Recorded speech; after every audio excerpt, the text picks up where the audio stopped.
క్రీస్తునందు ప్రియులారా, యేసుక్రీస్తు వారి ఘనమైన శ్రేష్టమైన నామములో మరోసారి మీ అందరికీ నా హృదయపూర్వక వందనాలు. ఈ సమయంలో మరొక అమూల్యమైనటువంటి వర్తమానాన్ని మనం వినబోతున్నాం. మీరు అటు ఇటు తిరగకుండా జాగ్రత్తగా వినవలసిందిగా ప్రేమతో కోరుతున్నాను. పోయినసారి మనం చెప్పుకున్న రీతిగా యేసు ప్రభు యొక్క రాకడ ఈ లోకానికి రావాలంటే డేట్లు చెప్పకూడదు అని బైబిల్ గ్రంథంలో ఉన్నది. ఆ దినమును గురించి, ఆ గడియను గురించి పరలోకమందున్నటువంటి తండ్రికి తప్ప దేవదూతలకు కానీ కుమారుడికి కానీ ఎవరికి తెలియదని బైబిల్ చెప్తుంది. కాబట్టి యేసు ప్రభు రాకడి లోకానికి రావాలంటే చాలా చాలా గుర్తులు ఈ లోకంలో జరగాలి. ఆ గుర్తులన్నీ కూడా మత్తయి, మార్కు, లూకా, యోహాను ఈ పత్రికల్లో రాశారు.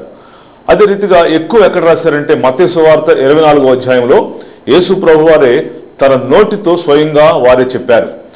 యేసు ప్రభు వారు ఆయన ఒలీవల కొండ మీద కూర్చున్నప్పుడు శిష్యులు ఏకాంతంగా ఆయన దగ్గరకు వచ్చి ఆయన ప్రశ్న వేశారు ప్రభువుని, అయ్యా నీ రాకడికి యుగ సమాప్తికి సూచనలు ఏంటంటే ప్రభువు తాను నోరు తెరిచి ఈ సూచనలన్నీ ఆయన చెప్పారు. సో ఇక్కడ మనకు అర్థమవుతుంది ఏంటంటే యేసు ప్రభు రాకడికి సూచనలే మనం తెలుసుకోవాలి, డేట్లు తెలుసుకోకూడదు. అసలు డేట్లు చెప్పేవాళ్ళు అబద్ధ బతుకులు, డేట్స్ లేవు. అసలు పరలోకమందు తండ్రికి ఒకటికే తెలుసు ఆ డేటు. కాబట్టి యేసు ప్రభు రాకడ రావాలంటే చాలా సూచనలు జరగాలి. సుమారుగా ఒక 100 సూచనలు జరగాలని అనుకుంటే మనం వాటిలో ఇప్పటికే ఈ 2000 ఇయర్స్ అయిపోయిన తర్వాత దాకా దగ్గర సుమారు ఒక 70 సూచనలు దాకా టూకీగా అయిపోకుండా అయిపోయినాయి కూడా. సో ఇంకా మిగిలినటువంటి 30% సిగ్నిఫికేషన్స్ ఆఫ్ హిస్ కమింగ్, ఆయన రెండవ రాకడికి ఉన్నటువంటి మిగిలినటువంటి 30-30% గుర్తుల్లో ఇప్పటికే టకటగా చాలా జరిగిపోతూ ఉన్నాయి. పోయిన వర్తమానాల్లో మనం చూసాం, ఇజ్రాయెల్స్ అనగా యూదులు లేకపోతే ప్రపంచం అంతా కూడా చెదిరిపోయారు. క్రీస్తుకు 70 సంవత్సరాలు చెదిరిపోయారు. వాళ్ళందరూ మరలా తిరిగి వస్తున్నారు. ఆయన రాకడ సమీపమైనటువంటి రోజుల్లో అంజూరపు చెట్టు చిగురిస్తుంది అని మనము ధ్యానం చేశాం.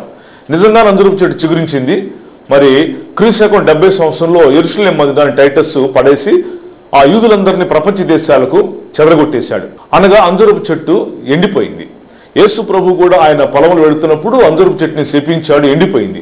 ఆ చెట్టుని శపించకపోతే పక్క చెట్టు దగ్గరికి వెళ్తే తినొచ్చుగా యేసు ప్రభు, అలా చేయలేదు.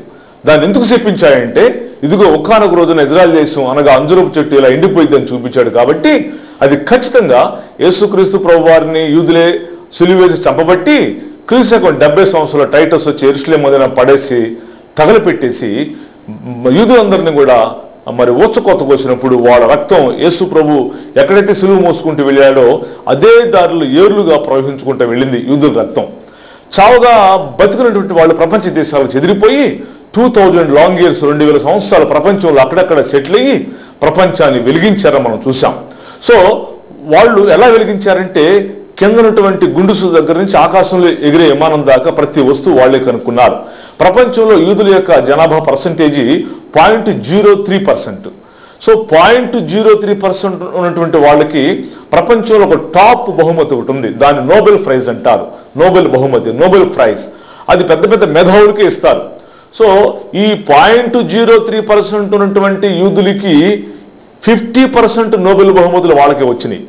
మిగతా 50% నోబెల్ బహుమతులు ప్రపంచంలో ఉన్నటువంటి జనాభా మొత్తానికి వస్తే 0.03% ఉన్న వాళ్ళకే ఈ నోబెల్ బహుమతులు రావటం విశేషం. దేర్ఫోర్ కాబట్టి ఈ యూదులు చెదిరిపోయి ప్రపంచాలకు వెళ్ళిపోయి ప్రపంచాన్ని వెలిగించి జ్ఞానం కనుక్కొని జ్ఞానంతో ఇన్ని విషయాలు కనుక్కున్నారు. అయితే దేవుడు వీళ్ళని చెదరగొట్టాడు. యేసు ప్రభు వారిని సిలువేసి చంపటం వలన వీళ్ళని చెదరగొట్టేసి ప్రపంచ దేశాలకు వెళ్ళిపోయి ఆయన కోపం వాళ్ళ మీద రగులుకొని 2000 సంవత్సరాలు అలా ఉన్నా కూడా వాళ్ళు మళ్ళా మా దేశానికి వెళ్ళిపోతాం అని అనుకుంటూ ఉండగా యెహోవా దేవుడు మొట్టమొదటి ప్రపంచ యుద్ధంలో ఎంటర్ అయ్యి చైమి వీజుమన్ ద్వారా ఒక బాంబు కనుక్కొని నైట్రోజన్ బాంబు బ్రిటిష్ వాళ్ళకి ఇస్తే బ్రిటిష్ వాళ్ళు జర్మనీ మీద గెలిస్తే ఆ జర్మనీ మీద గెలవటం వలన కృతజ్ఞతగా ఈ బ్రిటిష్ వాళ్ళు ఆ ఇజ్రాయెల్ దేశానికి స్వాతంత్ర్యం ఇచ్చారు. అప్పటిదాకా పాలస్తీనా భూభాగం ఉంది కదా అక్కడ, దానికి టైటస్ క్రీస్తుకు 70లో పేరు మార్చి వెళ్ళాడు. ఇస్రాయెల్స్ పాత శత్రువులు ఫిలిస్తీన్లు గౌరవార్థమై దానికి ఫస్ట్ ఫిలిస్తీ అని పేరు పెట్టాడు. తర్వాత అది పాలస్తీనా అయింది. అది ఫస్ట్ ఫిలిస్తీ, తర్వాత పాలస్తీనాగా అయింది. సో ఈ 2000 సంవత్సరాల నుంచి అక్కడక్కడ చెదిరిపోయినటువంటి యూదులు ప్రపంచంలో ఉంటే ఈ ఫస్ట్ ప్రపంచ యుద్ధంలో చైమి వీజ్మన్ అనేటువంటి యోధా భక్తులు బాంబు కనుక్కొని బ్రిటిష్ వాళ్ళకి ఇస్తే బ్రిటిష్ వాళ్ళు ప్రామిస్ చేశారు మీ భూభాగం మీకు ఇస్తామని చెప్పేసి. మొట్టమొదటి ప్రపంచ యుద్ధంలో ప్రామిస్ చేసిన వాళ్ళు రెండో ప్రపంచ యుద్ధంలో ఈ ఇజ్రాయెల్ దేశానికి స్వాతంత్రం ఇస్తే 1948 మే 14 స్వాతంత్రం వస్తే యూదులు పెద్ద వలస ఇజ్రాయెల్ దేశం వెళ్ళిపోయింది. ఇప్పటికి వెళ్ళిపోతూనే ఉన్నారు. సో అది పెద్ద సిగ్నిఫికేషన్. యేసు ప్రభు రావటానికి యూదులందరూ తిరిగి తమ సొంత దేశం వెళ్తారని బైబిల్ చెప్తుంది. యెషయా, యెహెజ్కేలు, దానియేలు, ఇర్మియా, చిన్న ప్రవక్తలు మలాకి దాకా కొన్ని వందల ప్రవచనాలు నా బిడ్డలు ఎక్కడున్నా వాటి తిప్పి తీసుకెళ్తానని చెప్పాడు. అది రెండవ రాకడ వచ్చే రోజుల్లో. సో ఒక బలమైన గుర్తు అంటే అంజూరపు చెట్టు అంటే ఇజ్రాయెల్ దేశం అనగా అంజూరపు చెట్టు చిగురించింది. యూదులందరూ కూడా తిరిగి వెళ్ళిపోతున్నారు. ఇంకా రష్యాలో కొంతమంది ఉన్నారు, అమెరికాలో కొంతమంది ఉన్నారు, వాళ్ళు కూడా వచ్చేస్తున్నారు. కాబట్టి అదొక పెద్ద గుర్తు. సో యేసు ప్రభు రాకడికి యూదులందరూ తిరిగి వెళ్ళి మళ్ళా సొంత భూభాగంలోకి వెళ్ళారు. అంజూరపు చెట్టు చిగురించింది. యేసు ప్రభు తన యొక్క వాక్యం ఏం చెప్పారంటే, మీరు అంజూరపు చెట్టు లేతదై చిగురించినప్పుడు వసంతకాలం వచ్చిందని ఎలా అనుకుంటారో, ఈ నా రాకడ సూచనలను జరుగుతున్నప్పుడు అంటే అంజూరపు చెట్టు చిగురించినప్పుడు మనుష్య కుమారుడు పరలోకపు ద్వారం వద్దనే ఉన్నాడని తెలుసుకోమని చెప్పాడు. సో అంజూరపు చెట్టు చిగురించింది అంటే ఇజ్రాయెల్ దేశం చిగురించింది.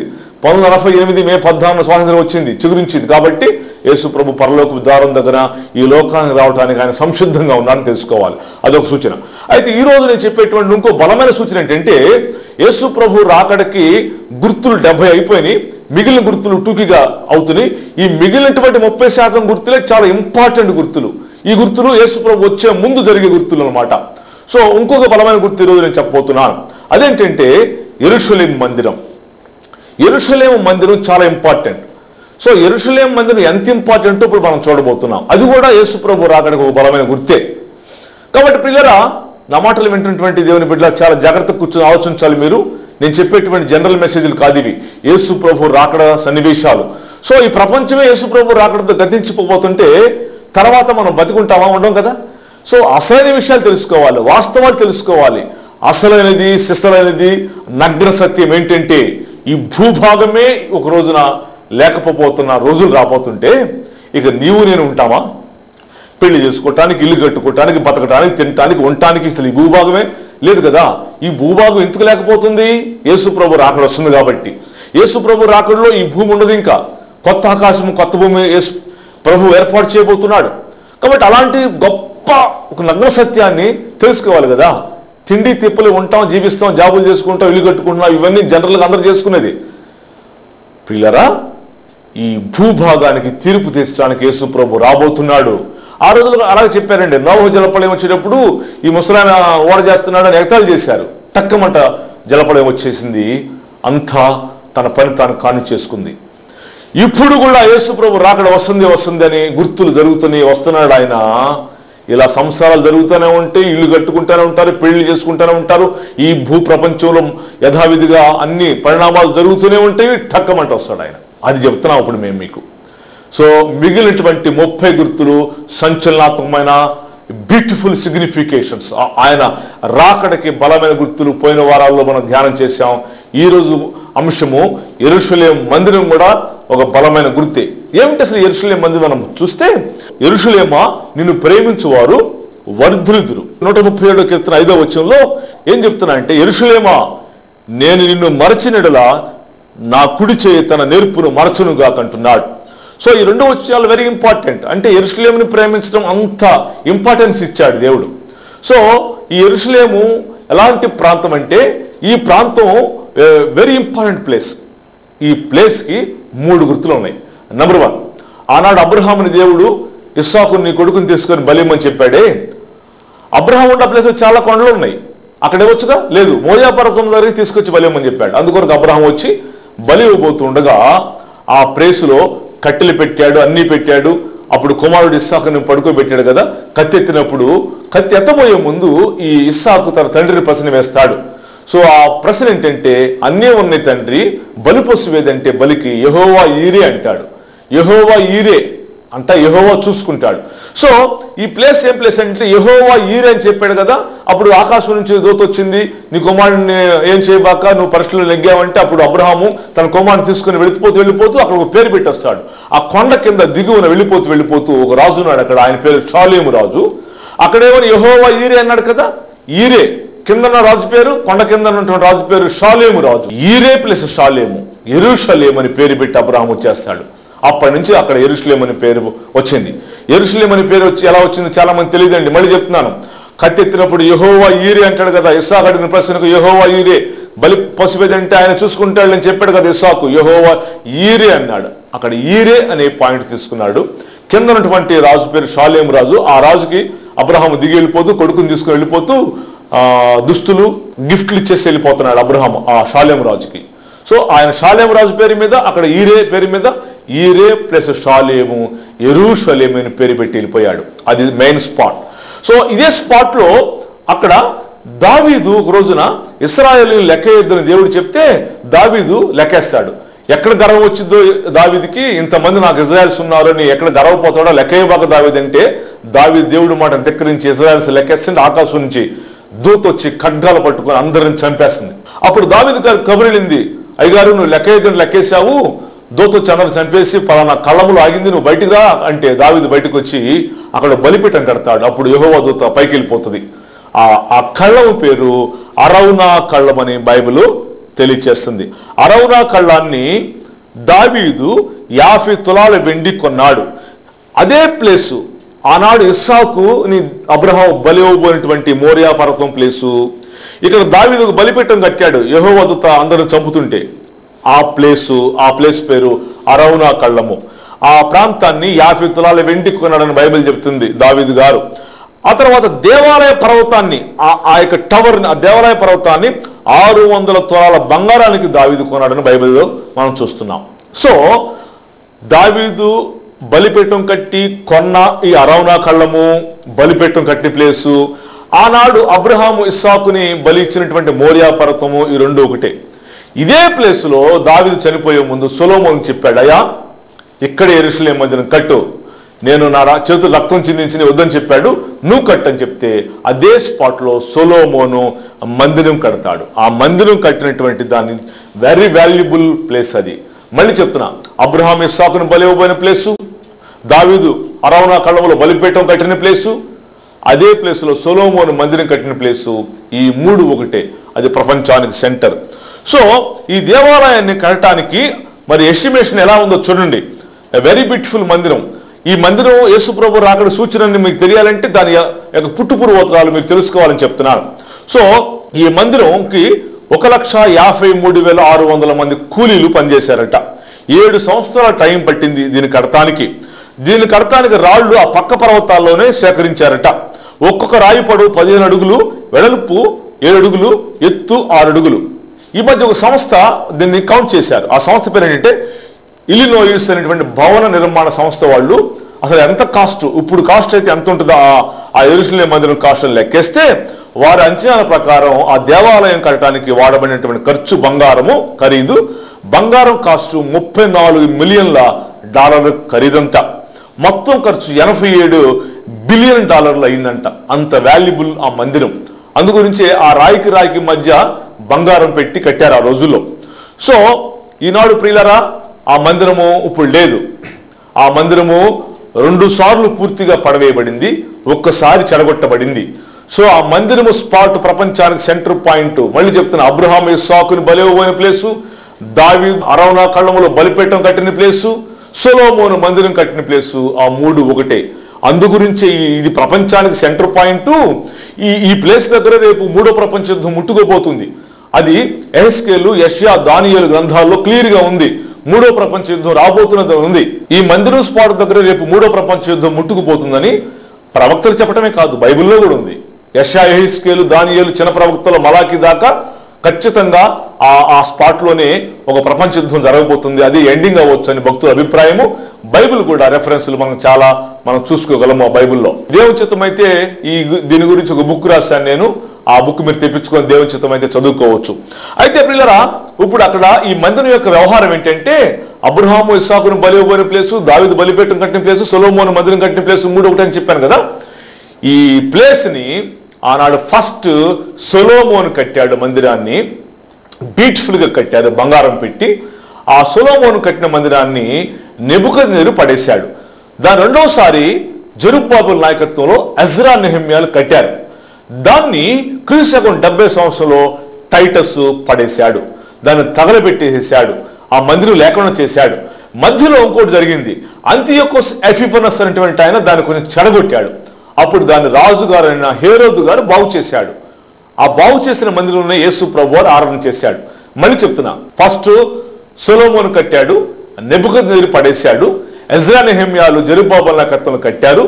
దాన్ని అంతియోకస్ ఎపిఫనస్ చెడగొడితే హేరోదు రాజు గారు బాగు చేశాడు. దాంట్లోనే యేసు ప్రభు ఆరాధన చేశారు.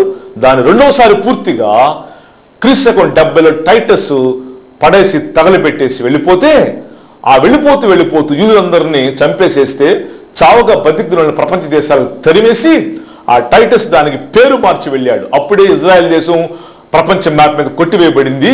ఇజ్రాయెల్కి పాత శత్రువులు ఉన్నారు. ఆ పాత శత్రువుల్లో ఒకళ్ళ పేరు ఫిలిస్తీన్లు. ఫిలిస్తీన్లు గౌరవార్థమే దానికి ఫస్ట్ ఫిలిస్తీ అని పేరు పెట్టాడు. అదే దానికి తర్వాత పాలస్తీనాగా మార్చబడింది, అదే ప్లేస్. సో దీని మీద 691లో ఒమర్ అనేటువంటి ఆయన అక్కడ ఒక మసీదు కట్టాడు. అది కూడా చాలా బాగుంటుంది. ఇప్పుడు మనం చాలా మంది ఆ ఫోటోల్లో చూస్తూ ఉంటారు. యెరూషలేములో ఎక్కడన్నా కూడా ఆ డోమ్ కనపడుతుంటుంది. ఆ డోమ్ మీద బంగారం పొదిగించారు. అది 691లో ఒమర్ అనేటువంటి ఆయన అక్కడ మసీదుని కట్టాడు. కాబట్టి దానికి ఇప్పుడు 3 పేర్లుగా దాన్ని మనం చూడగలుగుతాం. Number 1 dome of the rock, number 2 691లో ఒమర్ అనేటువంటి ఆయన అక్కడ మసీదు కట్టాడు కాబట్టి ఒమర్ మాస్క్ అంటారు. 3వ పేరు ఆ పక్కన బ్లాక్ డోమ్ ఉంటుంది, దాని పేరు అల్ అక్సా. సో 3 పేర్లతో పిలువబడుతుంది. Number 1 dome of the rock, number 2 Al Aqsa, number 3 Omar కట్టాడు కాబట్టి 691లో ఒమర్ మాస్క్. సో వాళ్ళు మహమ్మదీయ సహోదరులు దాన్ని కట్టారు. అక్కడ ఏం చెప్తారంటే వాళ్ళు ఆ యొక్క డోము లోపల ఒక స్టోన్ ఉంటుంది. ఆ స్టోన్ మీద నుంచే మా మహమ్మద్ ప్రవక్త పైకి వెళ్ళిపోయాడు, ఆరోహణం వెళ్ళిపోయాడు. మళ్ళీ అదే స్టోన్ మీదకి రేపు ఆయన రాబోతున్నాడు, దిగబోతున్నాడు అని చెప్తారు. మహమ్మద్ ప్రవక్త గడ్డ పెంటికలు లోపల ఒకటి పెట్టి కట్టారని చెప్తారు. అయితే మన బైబిల్ పండితులు ఏం చెప్తున్నారంటే ఆ స్టోన్ ప్రపంచానికి సెంటర్ పాయింట్. యెహోవా దేవుడు భూమికి పునాదులు వేసినప్పుడు దేవదూతలందరూ గాన ప్రతిగానములు చేస్తూ సంగీతం పాడుతూ వాళ్ళు ఆనందోత్సాహాలు చేస్తున్నప్పుడు యెహోవా దేవుడు భూమికి పునాదురాయి వేశాడు. ఆ స్టోనే అది అని మన బైబిల్ పండితులు చెప్తారు. ఏదేమైనప్పటికీ ఆ ప్లేస్ వెరీ ఇంపార్టెంట్. ప్రపంచానికి సెంటర్ పాయింట్. ప్రపంచం అంతా ఎదురు చూస్తున్నది. ప్రపంచ కనుదృష్టి అంతా అక్కడే ఉంది. మెయిన్ యూదుల ఇజ్రాయెల్స్ కనుదృష్టి దాని మీద పెట్టి దాని గురించి రేపు ఒక పరిణామాలు చేయబోతున్నారు. సో ఈ ప్లేస్ ఎట్లాంటిదంటే ఇది 32 ఏకర్స్ ఉంటుంది. 32 ఎకరాల ప్లేస్ అన్నమాట అది. సో ఈ 32 ఎకరాల ప్లేస్ ని మనం చూసినట్లయితే ప్రియులారా, ఆ ప్లేసు మరి ఈ మధ్య కాలంలో అక్కడ ప్రధానమంత్రులు దాన్ని చెక్ చేశారు. పోయిన ప్రధానమంత్రి ఏరియల్ షారోన్, ఇప్పుడు ప్రధానమంత్రి బెంజమిన్ నెతన్యాహు, చాలా మంది ప్రధానమంత్రులు లోపలికి వెళ్ళి చెక్ చేస్తే ఆ 32 ఎకరాల ఈ యెరూషలేం మందిరం dome of the rock place లో ఇదే మా సొలొమోను మందిరం కట్టిన మెయిన్ స్పాట్ అని మొన్న చూసి చెక్ చేసి వచ్చారు. ఎలా చెప్పారంటే వాళ్ళు స్కాన్ చేశారు. స్కాన్ చేస్తే లోపల ఏం దొరికిందంటే వాళ్ళకి ఆనాడు సొలొమోను మందిరం కట్టినప్పుడు చాలా గొర్రెలు, ఎద్దులు, అక్కడ లక్షల ఎద్దులు దున్నల్ని అక్కడ బలి అర్పిస్తాడు. ఆ బలి బ్లడ్ లోపలికి వెళ్ళిపోయి భూమిలో అచ్చులచ్చులుగా మట్టిలో కలిసిపోయి ఇప్పుడు కూడా ఆనవాళ్ళు ఉన్నాయంట. ఆ బ్లడ్ ఆనవాళ్ళు అచ్చులచ్చులుగా అట్లట్లుగా అక్కడే ఉంటే వాళ్ళ స్కానింగ్ లో తెలిసింది. అప్పుడు ఇజ్రాయెల్ దేశ ప్రధానమంత్రులు ఏరియల్ షారోన్లు, ఆయన బెంజమిన్ నెతన్యాహు, శాస్త్రవేత్తలు స్కాన్ చేసి this is the main spot of Solomon temple. Soon we will build on this place third Jerusalem temple అని సవాల్ చేసి వచ్చారు వాళ్ళు. ఇదే మా సొలొమోను మందిరం కట్టిన మెయిన్ స్పాట్. తొందరలో ఇక్కడ మేము సొలొమోను మందిరం కట్టబోతున్నాం. ప్రపంచ దేశాలారా రండి, మీరు ఎవరైనా రావచ్చు, చూసుకుందాం రండి అన్నట్టుగా గొప్ప సవాలు విసిరొచ్చారండి వాళ్ళు. ఎందుకంటే యూదులు చాలా రోషం గల వాళ్ళు, చాలా ప్రేమ గల వాళ్ళు. ఆనాడు యూదులు ప్రపంచ దేశాలు చెదిరిపోయినటువంటి వాళ్ళు మళ్ళా భూభాగానికి వచ్చి ఎంతో దేవుడిని ప్రేమించేవారుగా ఉన్నారు. ప్రపంచంలో 2000 సంవత్సరాలు ఉన్నా కూడా వాళ్ళు దేవుడు మర్చిపోలా, మళ్ళీ వచ్చి మందిరం కట్టుకోవడానికి ట్రై చేస్తున్నారు. ప్రవచనం నెరవేర్చబడాలి. యేసు ప్రభు రాకడికి ఇది ఎలా సిగ్నిఫికేషన్ నేను పాస్టర్ గారు ఇన్ని చెప్పారు కదా మీరు. యేసు ప్రభు రాకడ రావాలంటే dome of the rock, Al Aqsa, Omar mosque అనేటువంటి ఆ ప్లేస్ గురించి చెప్తున్నారు. సో ఆ ప్లేస్ లో ప్రధానమంత్రులు వెళ్ళి చెక్ చేసి వచ్చారు. ఇది మెయిన్ స్పాట్ అని చెప్తున్నారు. ఇన్ని వాస్తవాలు. ఇది దీంట్లో దాచుకునేటువంటిది ఏమి లేదండి. ఈనాడు మీరు యూట్యూబ్లో కూడా చూసుకోవచ్చు. ఆ ఇజ్రాయెల్ దేశపు గవర్నమెంట్ వాళ్ళు తొందరలో యెరూషలేం మందిరం కడటానికి అన్ని సన్నాహాలు చేస్తున్నారో మీరు యూట్యూబ్లో థర్డ్ జెరూసలేం టెంపుల్ అని కొట్టుకోండి వస్తుంది. ఇది నేను చెప్పేది కాదు, అంత ఓపెన్ సీక్రెట్. దీంట్లో రహస్యాలు ఏమి లేవు. దీన్ని ఎవరో వాడు ఆపలేరు కూడా. యూదులు చేస్తున్న పని, ఇజ్రాయెల్స్ రేపు మందిరం కట్టకపోతున్న పని, వాళ్ళు మందిరం స్పాట్ ని కనిపెట్టి ఇక్కడే మందిరం కట్టబోతున్నామని చెప్పిన పనిని ప్రపంచంలో ఎవరు ఆపలేరు. ఒకవేళ మందిరం కట్టబోతున్నప్పుడు ఆ స్థలంలో ఉన్నటువంటి ఆ యొక్క ప్రాంగణంలో ఉన్నటువంటి ఆ యొక్క కట్టడాన్ని వాళ్ళు పడేసి అదే స్పాట్లో యెరూషలేము మందిరం కట్టబోతున్నప్పుడు ప్రపంచంలో చాలా దేశాలు ఇజ్రాయెల్ దేశం మీదకి యుద్ధానికి వస్తే ఒక పక్కన యుద్ధం చేస్తూ ఒక పక్కన మందిరం కట్టేస్తారు. ఆ మందిరం కట్టబోతున్నప్పుడు యుద్ధం జరుగుతుంది ముమ్మరంగా. అప్పుడు సంఘం పైకి వెళ్ళిపోతుంది, మందిరం కట్టేస్తారు. దాంట్లోనే క్రీస్తు విరోధి తిష్ట వేసుకొని కూర్చొని ప్రతిమను పెడతాడు. ఆ సొలొమోను మందిరం కట్టి ఒక పక్కన యుద్ధం చేస్తూ సంఘం పైకి వెళ్ళిపోతుంది. యుద్ధం జరుగుతూ ఉండగా షార్ట్ అవుతుండగా ర్యాప్చర్ సంఘం పైకి వెళ్ళిపోద్ది. నూతన మందిరంలో ఒక పక్కన యుద్ధం చేస్తూ ఒక పక్కన మందిరం కట్టి సంఘం పైకి వెళ్ళిపోతే ఆ యూదులు కట్టినటువంటి కొత్త మందిరములో ఒక ఎర్రని పెయ్యిని పాప పరిహార దెబ్బలు అర్పించి నెత్తి మీద ఆ పాప పరిహార హోమ జలం చల్లుకొని ఆ మందిరం లోపలికి వెళ్తారు. నెక్స్ట్ మెసేజ్ అదే చూడండి, ఎర్రని పెయ్య దొరకపోతుంది, పాప పరిహార దెబ్బలు చేయబోతున్నారు. దాని గుర్తులేంటి, ఆ బూడిద ఎందుకు, అది నెక్స్ట్ మెసేజ్లు మనం వినబోతున్నాం. సో అది కూడా దొరకాలి రేపు మందిరం కట్టాలంటే. అదేంటో వచ్చే మెసేజ్లు విందాం. అయితే ఈ నూతన మందిరం కట్టబోతున్నటువంటి మందిరంలోకి వచ్చి అంత్యక్రీస్తు అనగా క్రీస్తు విరోధి అక్కడ తిష్ట వేసుకొని కూర్చుంటాడు. సంఘం అప్పటికి పైకి వెళ్ళిపోయింది, యుద్ధం జరుగుతుండగా సంఘం పైకి వెళ్ళిపోయింది, ప్రశాంతం అయిపోద్ది ప్రపంచం అంతా. క్రీస్తు విరోధి 7 సంవత్సరాల పరిపాలన స్టార్ట్ అవబోతుంది. సో ఇంత చెప్పారా పాస్టర్ గారు, అసలు యెరూషలేము మందిరం కట్టితే యేసు ప్రభు రాకడ వచ్చిందని బైబిల్లో ఉందా? అసలు యెరూషలేము మందిరం కడతానికి క్రీస్తు ప్రభు రాకడికి సంబంధాలు ఏంటి సార్ అంటే మనం చూద్దాం. దానియేలు గ్రంథం 9వ అధ్యాయము 24 వచనాల నుంచి 27 వచనాల వరకు. తెస్సలోనికీయులకు రాసిన 2వ పత్రిక 2వ అధ్యాయంలో 17 వచనాలు ఉన్నాయి. 17 వచనాలు మొత్తము. మత్తయి 24:15, ప్రకటన 11వ అధ్యాయము 1-2 వచనాలు, దానియేలు 11:31 వచనము, యెషయా 14:1-2 వచనాలు. ఇవన్నీ కూడా 3వ యెరూషలేము మందిరం కడతారు. మరి క్రీస్తు విరోధి లోపల ప్రతిమను పెట్టాలి కదా, ప్రతిమను పెట్టాలంటే మందిరం లేదు అక్కడ. That's why the Jews they will build soon the third Jerusalem temple. ఖచ్చితంగా యెరూషలేము 3వ మందిరం యెరూషలేము మందిరం కడితేనే క్రీస్తు విరోధి లోపల ప్రతిమను పెట్టి అక్కడ నుంచి ప్రపంచాన్ని పరిపాలన చేస్తాడని ఈ గ్రంథాల్లో మనం చదువుకున్న వాక్యాల్లో ఉంది. కాబట్టి యెరూషలేము మందిరం కట్టబడాలని బైబిల్ చెప్తుంది. అప్పుడే క్రీస్తు ప్రభు అక్కడ వస్తుంది. దేవునికి స్తోత్రం. మీరు చూసుకోండి, థర్డ్ జెరూసలేం టెంపుల్ అని మీరు యూట్యూబ్లో కొడితే యూదులు ఆ యెరూషలేము మందిరం కడటానికి కావలసినటువంటి కలప, చెక్క, రాళ్ళు, ఆ రాళ్ల సైజు, పొడవు, వెడల్పు, ఎవ్రీథింగ్ మీరు క్లియర్గా చూస్తున్నారు. ఇప్పుడు వాళ్ళే యూదులు, వాళ్ళే ఇప్పుడు యెరూషలేము మందిరం కట్టబోతున్నారు. మీరు చూడండి, ఆ యెరూషలేము మందిరం కట్టిన తర్వాత లోపల యాజకుడు, లేవీయులు, గంగాళము, ఆ లేవి యాజకులు వేసుకునే వస్త్రాలు, ఆ వస్త్రపు అంగి అంచులు, కింద గంటలు, ఎవ్రీథింగ్, దీపవృక్షము, మందసము, ఆర్క్ ఆఫ్ కవెనెంట్, గంగాళము, బలిపీఠము, ఎవ్రీథింగ్ మొత్తం చేసి రెడీగా పెట్టారు. ఈ మధ్యకాలంలో ఆ లోపల పెట్టాల్సిన మందసం కూడా దొరికింది. ఆనాడు లేవి యాజకులు క్రీస్తు 70 సంవత్సరంలో పారిపోతూ మందసాన్ని కలవరి కొండ కింద దాచిపెడితే ఈ మధ్య అమెరికా శాస్త్రవేత్త ఆర్కియాలజిస్టు రాన్ వైట్ అనేటువంటి ఆయన దాన్ని తీసి బయట పెట్టి ఇజ్రాయెల్ దేశానికి అప్పగించాడు. మొత్తం వస్తువులు మొత్తం దాచిపెట్టి రెడీగా పెట్టారు. ఓపెన్ సీక్రెట్, ఇది రహస్యాలు ఏమి లేవు. తొందరలో యెరూషలేము మందిరం కట్టడానికి సన్నాహాలు జరుగుతున్నాయి. ఇప్పుడు మీరు యూట్యూబ్లో ఇదిగో నేను చెప్తున్నట్టు విషయాలు మీరు ఇప్పుడు క్లియర్గా కళ్ళారా చూస్తున్నారు. వాళ్ళందరూ సన్నాహాలు చేస్తున్నారు. యెరూషలేము మందిరానికి కావాల్సినటువంటి రాయి, రప్ప, చెక్క, ముక్క, మెటీరియల్ మొత్తం రెడీగా పెట్టారు. తొందరలో యెరూషలేము మందిరాన్ని కట్టబోతున్నారు. యేసు ప్రభు రాకడ రాబోతుంది. పిల్లరా, ఈ వాక్యాన్ని ముగిస్తున్నాను. మీరు విన్నారు కదా, ఈ నేను చెప్పేటువంటి మాటలు తూతు మంత్రం మాటలు కాదు. వర్తమాన, భూత, భవిష్యత్ కాలములు, ప్రపంచ ముగింపు, ప్రపంచ భవిష్యత్తు చరిత్ర. సమరయ స్త్రీ యాకోబు దగ్గరికి వెళ్ళింది, రక్షణ వచ్చింది. కొండ తీసుకుని వెళ్ళింది, రక్షణ వచ్చింది. పొట్టి చెక్క చెట్టు ఎక్కాడు, దిగాడు, రక్షణ వచ్చింది అని చెప్పేటువంటి మాటలు కాదు ఇవి. ప్రపంచానికి ఏం జరగబోతుందో, ప్రపంచ ముగింపు ఇండియాలో, ఢిల్లీలో, అమెరికాలో, కాలిఫోర్నియా, వాషింగ్టన్ లో, లేకపోతే లండన్ లో, లేకపోతే మరొక దేశంలో ఎక్కడా లేదు. యేసు ప్రభు రెండవ రాకడ సూచనలు, ప్రపంచ ముగింపు సూచనలు. The world start in Jerusalem, the world will end in Jerusalem. ప్రపంచ స్టార్టింగ్ యెరూషలేం అనండి, ప్రపంచ ముగింపు కూడా రేపు యెరూషలేం అండి. దాన్ని తెలుసుకోండి. టీవీలో మీరు వార్తలు వింటున్నారు, టీవీల్లో అన్ని టీవీలు చూస్తున్నారు, సీరియళ్ళు, సినిమాలు ఎన్నెన్నో చూసే బదులుగా ఇదిగో చూడండి, ప్రపంచ ముగింపు ఎంత దగ్గరగా ఉందో న్యూస్ లో కరెంట్ న్యూస్ చెప్పేస్తున్నాం మీకు. తొందరలో యెరూషలేం మందిరం కడతానికి సన్నాహాలు చేస్తున్నారు. బైబిల్ గ్రంథంలో మనం రెఫరెన్స్ చూసాము. ఇప్పుడు ఆ యొక్క యెరూషలేం మందిరంలో ఉన్నటువంటి కట్టడాన్ని పడేయటానికి సన్నాహాలు చేస్తూ అదే స్పాట్లో యెరూషలేము మందిరం కడతారు. ఖచ్చితంగా ప్రపంచంలో చాలా దేశాలు యుద్ధానికి వస్తాయి. దాన్ని ఎవరు ఆపలేరు. ఆపుదామని చూసినా కూడా వల్ల కాదు. ఒక పక్కన యుద్ధం చేస్తూ ఒక పక్కన మందిరం కట్టేస్తారు. అప్పుడు సంఘం పైకి వెళ్ళిపోతుంది. క్రీస్తువులది ఆ ప్లేస్ లో మందిరంలో కూర్చొని పరిపాలన స్టార్ట్ చేయబోతున్నాడు. స్టార్ట్ చేస్తాడు.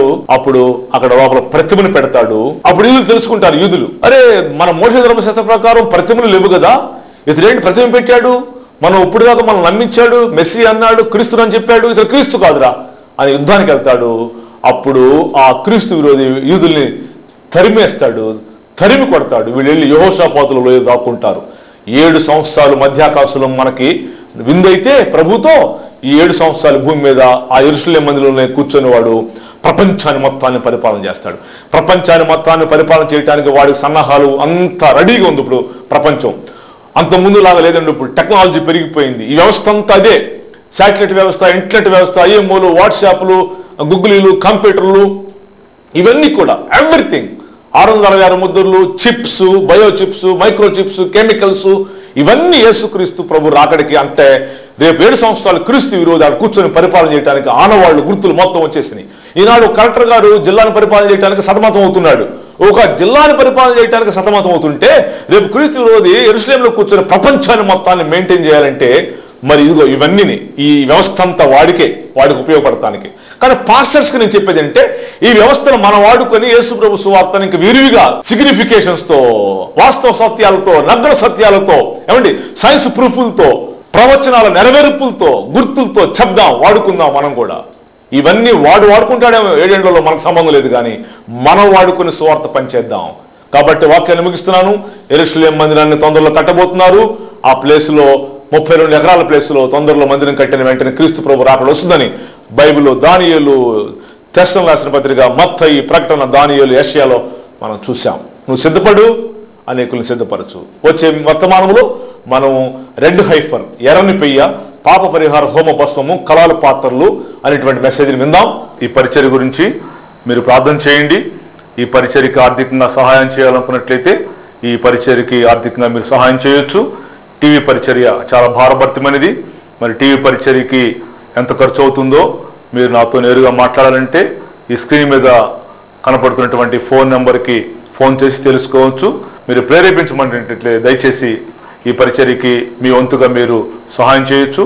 నేరుగా నాతో మాట్లాడాలనుకున్నట్లయితే ఆ స్క్రీన్ మీద కనపడుతున్న నెంబర్కి మీరు ఫోన్ చేసి నాతో మాట్లాడి ఈ పరిచర్యకి స్పందించి మీ వంతుగా మీరు సహాయపడమని ప్రేమతో నేను మీకు కోరటం జరుగుతుంది. May God bless you. మీ అందరికీ హృదయపూర్వక వందనాలు.